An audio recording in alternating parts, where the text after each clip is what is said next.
Ina lobago. Tango Kabila le père akufi.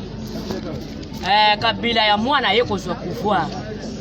Donc o malamu nyonso asalaki Kabila mwana. Asalaki yango pona ko respecter loi ya Kabila le père. Ti lelo yo Congolais nyonso andimaka nani Kabila le père. Bo yo ti lombo ye kokota na kiti oyo ya moyibi. Babiloko yozo sala na Congo. Est-ce que isekela kotala lisusu na valeur na Congo oyo?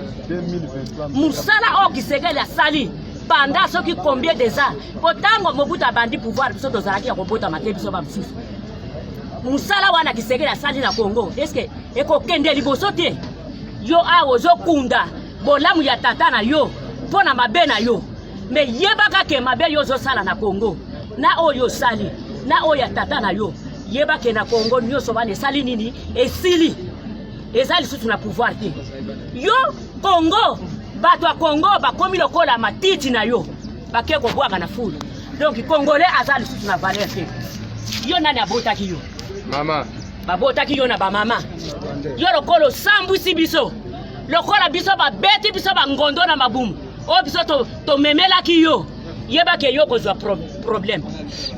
Yo kozwa problème. En plus valeur ya tata na yo yebango ke banda lelo soki yo longwe na kiti ya bokonzi muzole wana na nzela bantu de kozala lisusu te.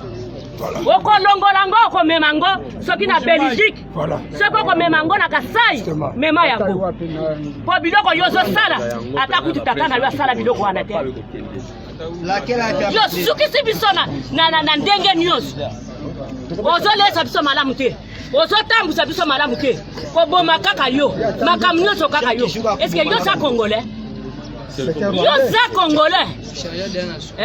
Est-ce que ndaku na yo na kata ndaku na yo yo kolinga na kata ndaku na yo vandi mabeya? Eko ya? Bo yo zo linga mabe pona biso pona ni.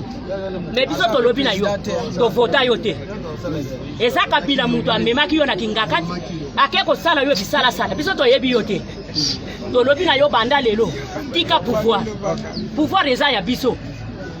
Tika pouvoir a peuple alongola apesa na mutu oyo asengeli nango.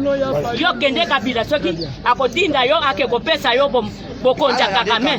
Soki ya nani ba pesa yo me banda lelo na Congo yebake yo zate.